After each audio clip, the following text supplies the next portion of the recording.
20h ci télévision Futurs Médias mbokk yi salaamaaleykum daleen ak jàmm ci jotaayu xibaar yi jéggalu bu baax a baax itam ci li nga xam ne moom moo di yéex a door gi xibaar yi li ci gën a fës te ñu dama ko jukki bokk na ca diwaan bu Taïba Niassène foofee nag xam ngeen ne taw yi nga xam ne nag moom moo fa wàcc ni ki gaaw a tax na itam benn taalibe daal di ci ñàkk bakkanam askan wi itam jamono yi nag ñu ngi ci ak njàqare ci ndox mu bari wi nga xam ne jot nañu ko ñenn ci yëngu-yëngu ci wàllu mbay yenn ci li nga xam ne nag moom moo di jiwu ji daal nay nax saay jëriñ yi nga xam ne moom la ñu dénk wàllu ndox mi moom Serigne Mbaye Thiam dina fa dem foofee ca Taïba Niassène diwaan bu Kaolack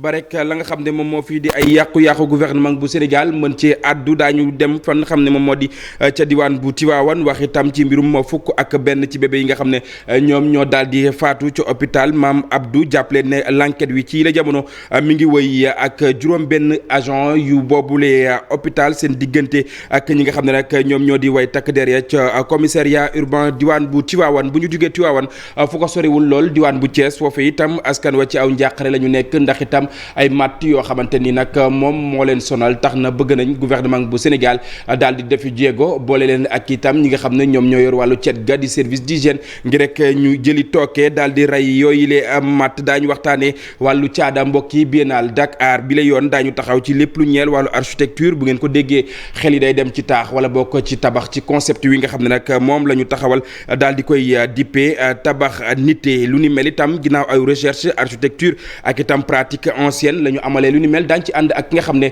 moom moo di Ibou Diouf mbokki tënk yaa ngoog léegi ma dikk ñu faram fàccee.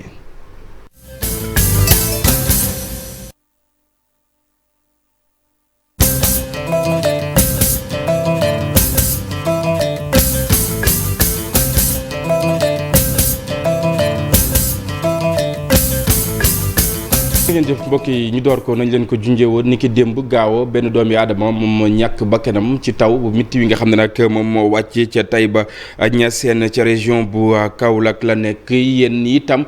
ci ay jur wala boog ñi yëngu ci wàllu mbay yenn ci ay jiwu yoo xamante ni tegoon nañu ko ci la jamono nag ma nga nax saay askan wi ndimbal la ñu bëgg bàyyeekoo ci gouvernement bu Sénégal Pape Mbaye Diaw Faly Gueye ci reportage.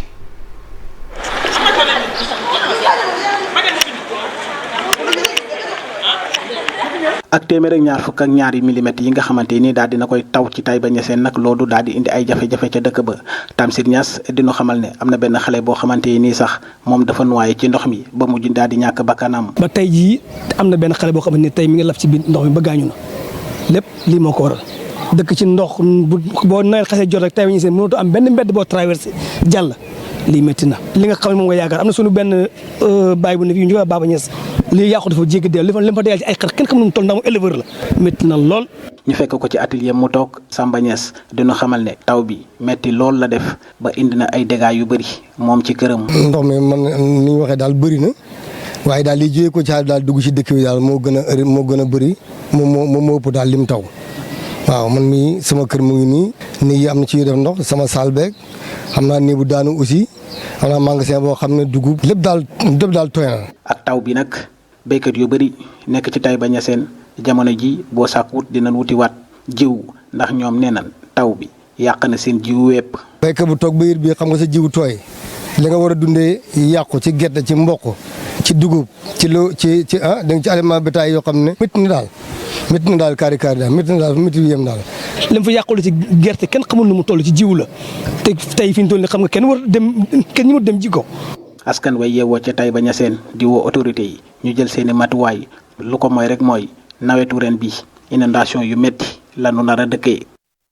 ñu des ba tey diwaan bu Kaolack ak la ko wër jàpp leen ne ndox mi bari na yàqu-yàqu itam naka noonu tax na itam jëriñ ji nga xam ne moom la ñu dénk wàllu ndox moom Serigne Mbaye Thiam ni ki tey jii dina fa dem ngir rek daal di jébbal aw njaalam ci njaboot googee nga xam ne nag seen ak doom moom moo daal di lab ci wàll wi mu di aw taalibe ni ki tey jii nag la ñu koy xaar diwaan bu Kaolack ak itam la ko wër ginnaaw Kaolack ñu wutali fa nga xam ne nag moom moo di ca diwaan bu Thiès Thiès wax itam ci mbirum fukk ak benn ci bébé yi nga xam ne nag ñoom ñoo génn àddina ci hôpital Maam Abdou diwaan bu Tivaouane jàppale ne l'enquête ba mu ngay woy ci diggante juróom benni agent ak itam ñi nga xam ne ñoom ñoo di way takk derrière ca commissariat urbain diwaan bu Tivaouane la ñuy dem fekk fa ki nga xam ne moom moo di Cheikh Anta Diop. Cheikh Anta maa ngi lay nuyu bu baax a baax bu fekkee mi ngi ci bu mu jokkoo bi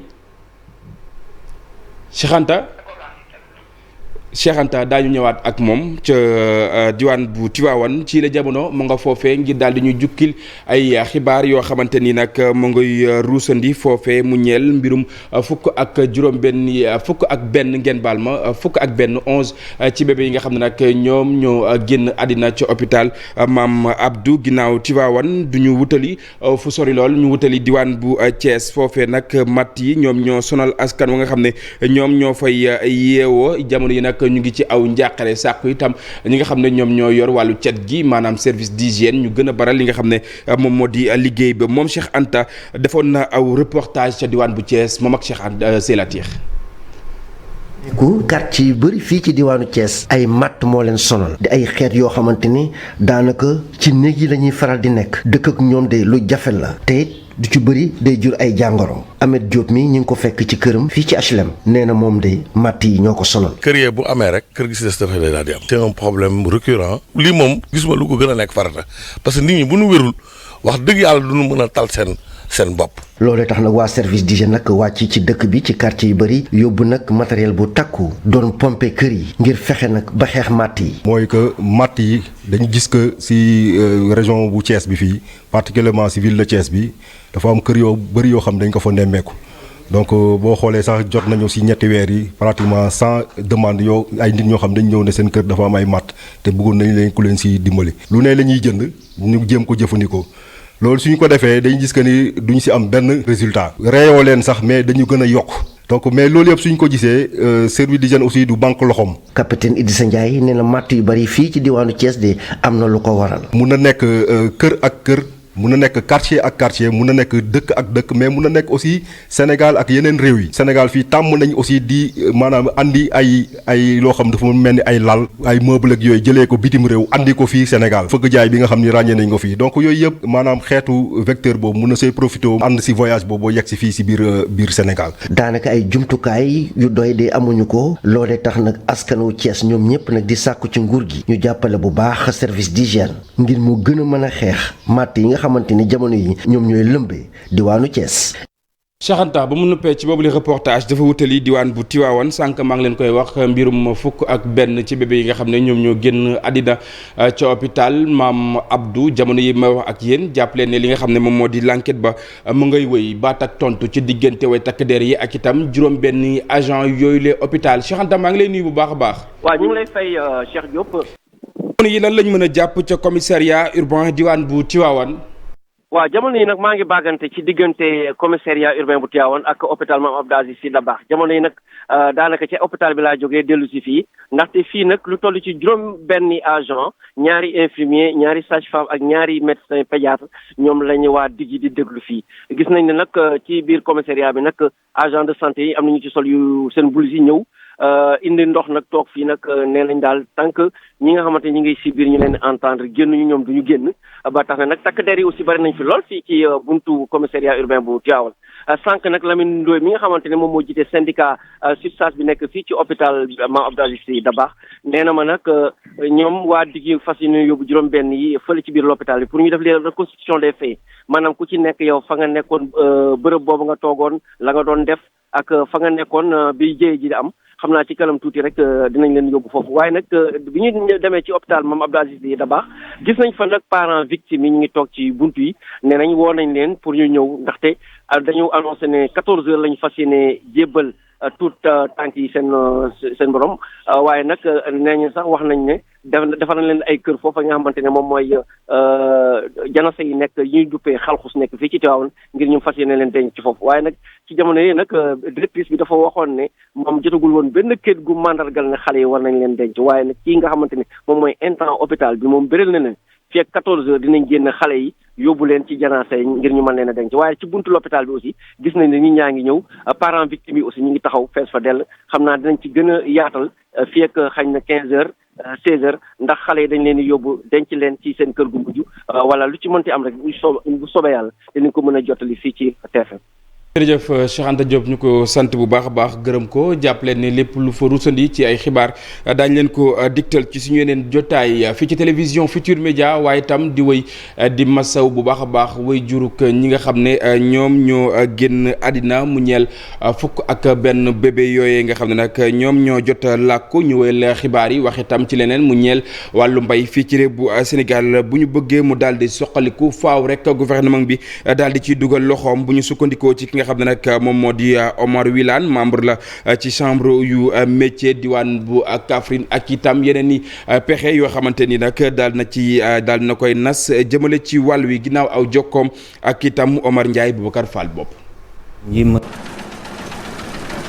ñaaru xeetu machine yuy bay la fent ngir jublu nag ci wàllu mbay mi moom ndaw lile ay atam takk fanweer ak juróom di ab menuisier métallique samp baax fi ci diwaanu Kaffrine ñëw ci njariñ li. waaw motoculture moom day lonk machine mbay ak machine nji ak machine xotti lay lonk waaw motocommunisme mag moom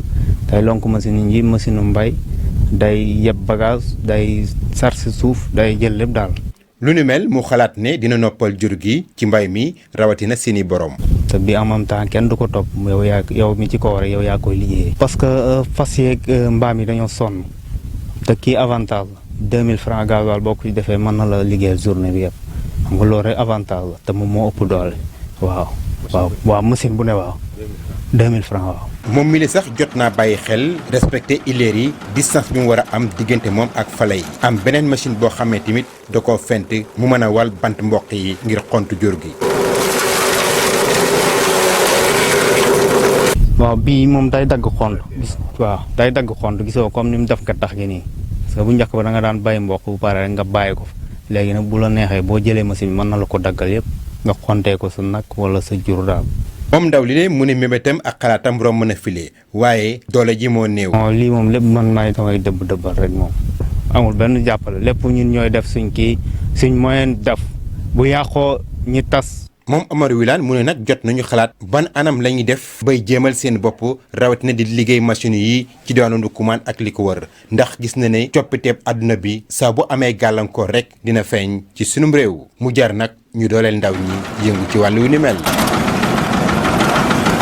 Omar ginnaaw wàllu mbay ñu waxtaanee wàllu càmm bu ñu bëggee itam ñu am ay xar ci anam bu mucc ay wala bokk ci anam wa nga xam ne noonu la doyee xam ngeen ne dëgmal nañ li nga xam ne nag moom moo di tabaski bi njiit bu association pour le développement intégré des éleveurs du Sénégal jàpp ne itam faaw rek ay jéego daal di am ci wàll wi bu ñu sukkandikoo ci Moussa Sow mi nga xam ne nag moom moo yëkkati yooyu la kàddu ginnaaw janoom ak way taskatu xibaar yi Mame Birame Diouf moom moo ñu jukkil kàddu yi nga xam ne moom moo fa biree. sàmm yi nag ñoo ma yónni ci président de la république boo dee moom bëgg na leen woo wax ak ñoom parce que nag ñoom ñoo ko jàppale woon ba mu jot réew mi bépp sàmm nag waxuma pël waxuma naar waxuma wolof sàmm yépp waxuma séeréer sàmm yépp laa bëgg président de la république na leen demal ci boppam. lii di ñëw nag mooy problème tabaski bi comme que tëj nañu Mali. nañu xam ne nag bu ñu jëlul mesure bu normal kenn du fi tabaski kon nag éleveurs yi boo dee dégg la ñoom yàpp baa ngi avancé kilo yàpp 4000 kenn du ci wax dara Macky lu mu def ci réew mi kenn du ko wax dara mu ngi ni benn daay moo làkk keroog côté Namarel côté aaj baali rëy ay judul jeex lendemain ñu dem Grand Théâtre di foo parce que loolu bëgg nañ sàmm yoolu bëgguñ sàmm yi doon nag demal laas message képp ku nga xam ne éleveur nga na ngeen jóg bokk ndey bokk baay.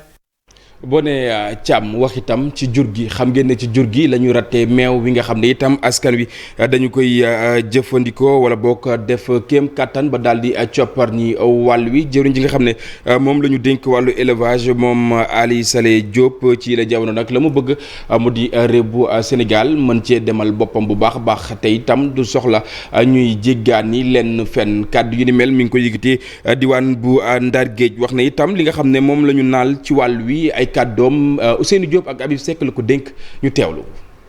lii nag bu ñu ko amee nga xam ne mu nekk ci ñu ngi ci noor ci nawet tout le temps dañuy am ñax gu mel ni loolu danay tax effectivement jur gi am ndawal dana tax jur gi am meew. besoin effectivement en lait de 700 millions environ de litres par an. nous sommes à peu près à 42%. donc li ñu doon jéggaat yi ci meew alors at mu jot ba tax muy perte boo xam ne ci sunu koomu réew la. day nekk nga ñaay ci ñun bu ko defee état loolu mu nga xam ne doon na ko perte dana ko mën a jël ko def ko ci wér-gu-yaram def ko ci njàngale mi def ko ci infrastructure yi pour que ñu gën mën a baral suñu développement pour aller vers l'émergence. aywa ñu wax bi la yoon nag ci ñi nga xam ne ñoom ñoo di tailleur yi faral di defar yére yi nga xam ne nag dañu koy sol diwaan bu Parcelles Assainies ñoom itam fexe nañ def seen kéem kattan ba secteur wi le ñu gën ko mën a càmbar xool itam ñi nga xam ne ñoom ñoo yeyoo place wa ngir rek daal di jiite ñu daal di koy amal ci assemblée générale yi nga xam ne itam mu nga fa woon foofee nag daal nañuy tabb ki nga xam ne moom moo di Khassim Touré jamono yi nag mu fas yéene jiite ñu yëngu ci wàll wi bëgg-bëggam bokk na rek ñu gën a tàggat ñi nga xam ne ñoom ñoo di ndaw ñi ñu teewlu ay kàddoom ci micro Amadou Ba. vraiment équipe la Sonaf Parcelles Assainies am na bureau vraiment nañ ñu jàppale vraiment ku nekk na ci jàpp daal ku nekk na jàpp daf waree fam su ko defee ñu mën a am résultat. muy jiitu nag ci chantier yi mooy formation bi waaw formation moom pratiquement loolu moom ci dañuy gën a accentué wu parce que je pense que ñaw. pratiquement yomb na mais nag il faut que ñu jéem a fexe lu ngi perfectionné woo quoi mais nag yàlla dimbali nañu ba FENAF am na club académie les académiciens plutôt donc ñooñu yàlla may na leen xam-xamu ñaw te pratiquement pare nañu pour jàppale ñu saa yu ñu soxlaa formation ci domaine bu munti nekk ñoom dinañ ñu jàppale ci loolu ñëw ba fii defal ñu formation donc pour l'instant lu ñu doon xaw a njaaw njort tuuti mooy classe bi ñu koy defee fii Parcelles Assainies mais yàlla dimbali nañu là actuellement am nañu bërëb bi ñuy defee formation donc saa yu ñu contacter bureau les académiciens dinañu envoyer kenn koo xamante ni di ñu defal formation ci domaine bu mu munti nekk. ñu di ko jaajëfal bu baax a baax moom Amadou Ba mi nga xam ne moom moo taataan yooyu le kaddu waaye jàppale ne ci jotaay wi le ñu ngi fii ak ki nga xam ne nag moom moo di Baye Ndary Guèye wi nga xam ne moom moo yor lépp lu ñeel wàllu organisation bu festival wi nga xam ne itam moom la ñu nam amal mu di ànd micro wala bokk andi voice di ay doomi aadama yoo xamante ni dañuy dund ak way laago seen bëgg-bëgg bokk na rek ñu daal di leen di boole ci askan wi saa suñu waxee itam ñu daal di leen di déglu bu baax a baax maa ngi lay nuyu bu baax a baax monsieur Guèye. maa ngi lay fay bu baax a baax. di kontaan ci invitation bi jërëjëf ñu ñëwaat un tout petit peu ci li nga xam ne moom moo di festival bi nga xam ne moom ngeen nam amal. lan moo waral. waaw festival bi Andi Voice la ay personnes en situation de handicap ñoo koy organiser association Saxal Groupe. donc c'est pour promouvoir wane li nga xam ne moom la artistes yi en situation de handicap di def. donc ci wàllu culture ci wàllu way ak ci wàllu art. wane leen moo waral festival parce que festival international la. parce que waa sous-région bi yëpp dañuy ñëw. lan mooy programme bi ci festival. programme bi vendredi la ak samedi. vendredi bi journée de plaidoyer la. vendredi yemoo que 3. le 3 10h à 17h. joué centre culturel Grand Dakar. donc foofu la ñu amee benn plaidoyer sur l'inclusion sur les personnes en situation de handicap. moom bi la yoon mooy nekk 9e édition bi da nga gis ne ñi nga xam ne ñoom ñooy dund ay way laago yenn saa yi dañ leen dul faral di boole ci xew-xew yu bëri effectivement parce que souvent doo faral di gis loolu artistes yi nga xam ne ay personnes en situation de handicap lan bëriwul lu leen di wane ci culture bi wala bëriwul loo xam ne ñu ngi koy fësal te donc lii occasion la pour ñu fësal leen donc le cadre bi mooy nekk Sorano donc pour wane leen foofu ñoom ñu wane seen aara wane li ñu mën a wane ne ci réew mi lañ bokk aussi te aussi ni ñuy jàppalee ñeneen ñi war leen ko mën a jàppale ñoom bañ a réussir parce que ay ñu am talent ñoo fa nekk. tànneef bi nan la demee ci ñi nga xam ne ak ñooy dund way laago yi laataa nga leen di tànn tànneef bi Dakar la yem wala ci région yi nga xam ne ñoom ñoo nekk non tànneef bi moom day am ñu nekk Dakar am na ñu nekk ci région yi nan la demee parce que nee naa la am na ñoo xam ne sax ci sous région bi lañ nekk waaw nan ngeen leen tànnee am na ci ñoo xam ne ci association bi lañ bokk am na ci ñoo xam ne ci hors association bi leen di jëli parce que tànneef bi du yomb aussi parce que réunion la réunion de coordination lay doon parce que ñi ci bëgg bokk bëri na lool mais du ci xaj moo tax dañuy tànn loo xam ne ñi nga xam ne mën nañ dugg ñu jël leen ñeneen ñuy jox boole leen ci yeneen programme yi lu mooy li nga xam ne moom moo di jafe-jafe yi ngeen di jànkonteel ngir dem ci yenn seen yi lan moo di waat seen i ay jafe-jafe bu ko defee askan wi mën waaw jafe-jafe bi mooy kii bi Andi Voice moom des na bëgg na kii bi yokk bu baax a baax visibilité bi dafa war a siiw comme yeneen yi te aussi loolu dafay des moo tax souvent ñu ñëw ci télé yi comme yu mel ni TFM ni ñoom it dañ ci jàpp bu baax a baax parce que ñoom it ci partenaires yi lañ donc moo waral sama toogaay fii tey ñeneen ñoo xamante ni itam dañuy dund ay waylaago mu di élèves yi yenn saa yi ñoom itam dañuy faral di effectivement ñoom dañuy faral di jànkonte ak ay yu métti barki de moo njaay gis nga élèves étudiants yi les personnes diplômées des personnes en situation de handicap chaque instant ñu ngi nekk ci mars war a am seen liggéey jàng ba mokkal war a am liggéey jëluñu leen donc loolu tamit ci ay jafe-jafe la te loolu tamit du encourager ñeneen ñi association bi tamit day fekk day ñun handicapés yi nga xam ne ci bas âge lañ toll di jàng ak yooyu da leen di primer les meilleurs élèves handicapés yi dañ leen di primer ci festival bi loolu tamit pour encourager parents yi aussi ñu gën a jël seen i doom yóbbu leen ci école yi mais tamit bu leen yóbbu ci école yi ñu jàng ba am seen i diplôme te duñ mën a liggéey tamit dafay jafe-jafe lay doon parents yi duñ sawar donc ñu ngi lancer message à état bi na jàppale handicapés yi ñi nga xam ne liggéey nañ jàng nañ ba am seen i diplôme na leen jël ñu liggéey ñi nga xam ne tamit jànguñu na leen fexe fu ñu leen insérer ñu liggéeyee fa tàggal leen ci formation bañ mën parce que ay borom xam-xam kese ñoo ci nekk koo ci dajal ba waxtaanee moom di nga xam ne kii am na talent am na xam-xam mais nag foog ñu programmer ko waxtaan ak moom ba mu travailler sixième sens am donc pour ñu travailler seen sixième sens moom foog ñu may leen sens ñu mën ko liggéey mën a développer loolu. naam kenn kuy dund ak waylaago jamono yi nag jàpp ne yaakaar tas na est-ce que itam yéen a ngi def ay sensibilisation di dem di wax ak ñoom. ngir wan leen nekk ne ñoom itam ci nit ñi la ñu bokk. effectivement war nañ mën a réussir ci li nga xam ne moom mooy seen àddina loolu ñu ngi koy def ñu ngi ciy waxtaan ak ñoom baax a baax parce que léeg-léeg nga dem ci kër yoo xam ne ñoom seen doom yi dañ leen di nëbb. wala duñu leen faral di nangoo génnee mais leen wax ni loolu jeex na ak association bi ñooñu la ñuy dem di récupérer am na ñoo xam ne association bi moo leen di jël dugal leen école waxtaan ak directeur ba ñu jël leen di leen jox fourniture di leen jox lépp di leen encadrer donc loolu tamit association bi mu ngi ciy dox ci côté boobu dañuy dem ba ci région yi di fa jox ay prix ak ay fourniture scolaire chaque année dañ koy def loolu tamit ñu koy wax di leen wax ni ñëpp a yem donc ku képp koo xam ne kuy dox ak ku du dox ci yem ku ci nekk am nga handicap bi feeñ ak bi nëbb moo ci yem waaw leneen loo xamante ni lu mooy festival bi ak itam kuréel yi nga xam ne moom ngeen taxawal ñi dund ak waylaago bokk nañ ci lu ñuy yàgg xeex lu ci mel ni carte d'égalité ou chance yi ak fan lañ ci tollu jamono yi waaw carte d'égalité des chances moom des na moom liggéey bi dafa des parce que niñ ci war a doxee dëgg buñ ko defee li ci war dëgg problème yi bëri dina wàññeeku te voté nañ ko ba teg ko assemblée nationale war ko doxal mais teg ko ci tiroir yi donc doon ko war a génnee. gouvernement bi def na ci ay jéego mais des na trop lu mu ci war a dolli. donc fi mu toll nii daal ñun li ñu koy wax mooy haute autorité donc moo mën a régler problème situation handicapé yi ñu am suñu statut bopp di doxal suñu yëfi bopp. ban message ngay lancé. mu jëm ci li nga xam ne moom moo di festival bi. donc maa ngi lancé ñëpp di leen wax ni invité nañ leen vendredi ak samedi. surtout samedi bi nga xam ni mooy programme bi. mooy festival bi Sorano lay amee. à partir de 17h. donc ñu ngi lancé message ñëpp. képp koo xam ne tamit bëgg nga dimbale festival bi wala nga dimbale association bi numéro téléphone mën nga ci woote. d'accord jërëjëf. ñu di ko jaajëfal bu baax a baax moom. di remercier aussi ministre de la culture ndax partenaire la. ak yeneen partenaires yi nga xam ne ñoom it ñu ngi ñëw. jërëjëf ñun di ko jaajëfal bu baax a baax muy Baye Ndary Gueye lépp lu soxal wàllu organisation ci festival bi nga xam ne itam bëgg nañ ko amal ñoom ñi nga xam ne dañuy dund ak li nga xam ne moom moo di di way laago mu ñeel li nga xam ne nag moom moo di wàllu caada ci la ñuy des ba tey waxtaanee li nga xam ne moom moo di biennale Dakar bi la yoon nag daañu taxaw ci lépp lu ñeel wàllu architecture bu ngeen ko déggee xel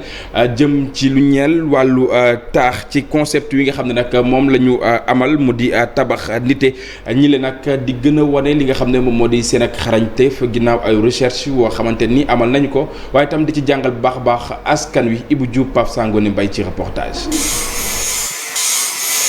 tabax bi ngeen di gis ñu defare ko ban coquillage suuf ñax ak itam ndox ñu ne nag ab gis-gis bu yees la loolee la ndaw yi di duppee tabax nite. dañ ciy liggéey ci développement mu nekk construction durable nekk loo xamante ni dina baax tamit ci changement climatique bi. tabax nite boo ko déggee mooy dañuy tabax ñun ci suñu bopp pour ñu mën a tabax parce que yaakaar naa pour nga mën a tabax foog ñu tabax la yow ci sa bopp. mu am jom am fulla am fayda xam boppam mais aussi mën a jëriñ boppam mais aussi mën jëriñ askanam yooyu noonu nga xamante ne leen lu ci nekk dafa essentiel dafa am solo ñun nañu jël lii nga xamante ne mooy tabax jël ko mu doon métaphore bi nga xamante ne moom moo ñuy dimbali ñu daal di mën a defar loolu noonu. liñ ciy jublu nag mooy indiwaat lu yees ci biir askan wi beneen xeetu gis-gis boo xamante ne dañ jàpp ne mën nañ ci sukkandiku ngir am solution yu jafe-jafe yu bëri. développement personnel thème de réflexion yi mu ngi ci protection de la nature thème de réflexion yi mu ngi ci la culture et la communication mais aussi thème de réflexion yi mu ngi ci mbokk dox mbokk tey jii loolu moom moo ñu indi Dakar. donc ñun ak Kenu ça fait des années ñuy liggéeyandoo ensemble ñoom ñuy ñëw Gandiol di ñu fa fekk di jàpp ci liggéey bi tabax nite boobu noonu ñun aussi ñu leen di fekk fii nii di jàpp ci liggéey bi. tabax nite jagleel ko askan bi loolu tamit luñ ci jublu mooy fexe ba ndaw yi xam ne li nekk fii ci réew mi mën na bokk ci lépp mën a tax ñu suqaliku ci lu gaaw. mu ñuy wane li nga xamante ni moom moo amoon bu njëkk te léegi mu commencé di raar te waruñu bàyyi loolu muy réer parce que loolu suñu yëf la. parce que bu seddee di nga am climat bu normal ci biir mais su tàngee tamit di nga mën a am climat boo xamante ni ci biir macha allah. tabax nite di ab concept bu yees boo ci boolee leneen luñ ci dudd hakataay ñu ne nag dañ ci jublu ngir dajale ndaw yi. lu ñu bëgg tamit ñuy jëflante seen biir projet bii nag daanaka ba mu sosook léegi dalal na lu toll ci juróom-benn fukki ndaw ñoom ñekk ku ci nekk dugal nga sa loxo ngir li mën a suqali suñu réew jaarale ko ci bile gis-gis di tabax nite. Ibou Diouf ñu toftal ci lii balaa ñu yëkkati jotaay mu ñeel wàllu njàng ak njàngale mi ñi nga xam ne ay doctorant lañ fii ci réew bu Sénégal yenn saa yi dañuy faral di ami jafe-jafe ngir daal di fësal li nga xam ne itam moom moo di seen ak xam-xam jëmale ci askan wi moo xam jotaay bu mu ci mënti doon ndax itam ñàkk moyen des fois moom mooy faral di waral lu ni mel moom professeur Makhtar Faye chef bu département bu physique ca université Alioune Diop diwaan bu Bambey moom mooy dikkaat ci yenn jafe-jafe yi nga xam ne dañ koy faral di jànkonteel ñu teewlu ay kàddoom ci micro Babacar Diouf. lii mënul continuer bu ñuy wax société ouest africaine de physique léegi société boobu moom dina organiser ay congrès yu rëy année at mu ne def nañ ko Sénégal def nañ ko Burkina Faso def nañ ko Abidjan maintenant bi ñu ko defee Abidjan bi passé dañuy remarqué ne Sénégalais yi proposé woon nañ lu mat ci 30 communications. waaye malheureusement bi ñu demee ñaar fukki nit rek ñoo ñëw ndaxte moyens yi demeewul noonu ci lañ toog waxtaan ne lii mënul continuer léegi niñ mën a def mooy il faut ñu créer benn cadre boo xamante ne fii ci Sénégal dina permettre xale yi ñoom ñu mën a déplacer wu di ñëw di présenter seeni travaux parce que ki nga xamante ne moo ngi liggéey day am soxla pour wane li muy liggéey ñu ne ko li ngay def ni de lii baax na ci lii baaxu ci lii lii wala li ngay def ni am na ñoo xam ne def nañ ko déjà wala li nga def ni kenn defagu ko donc loolu moo waral ñu ne nañ créer localement benn activité bu mel nii buy symposium ñu tàmbali ko fii ci Bambey li tax ñu tàmbali ko fii ci Bambey mooy ñi yor société physique bi dañ am wóoluteef ci université Bambey parce que Bambey dafa yàgg organiser ay activités lu mel ni forum solaire lu mel ni armoire de physique ak yeneen ci domaine physique donc ñoom ñu ne mbir mi jàmp na lool waaye xëy na bu ñi expérience bi ñu am ci organisation yi bu ñu leen ko dénkee xëy na ñoom dinañ ci liggéey boo xamante ne dinañ ci mën a àgg ci ni mu gën a gaawee. comme ça bu fekkee ne ñun am nañ ci réussite ñeneen ñi aussi dinañ mën a am courage mën a continuer activité bi. jërë ngeen jëf mbokk yi foofee la ñuy jaar daal di buural jotaay waxtu yëkkati ko jot na dig daje ngoon incha allah à partir de 19h30 dinaa fi teewaat jukki leen xibaar yi ci kàllaamay Kocc lu mooy loolee itam way leen des ak programme télévision Futur Média jaa ngeen jëf mbokk yi ñu yendu jàmm waaye itam bonne fête ñaa ko ñaanal yaay yëpp yi nga xam ne ñoom ñoo nekk ci àdduna wërngal këpp di ñaan rek suñu borom lépp lu ngeen di séntu ci njaboot gi ñu daal di ko ciy def waaye itam ñi nga xam ne ñoom ñoo dëddu ñuy ñaan suñu borom daal di leen di ci li nga xam ne moom moo di yërmandeem jaa ngeen jëf mbokk yi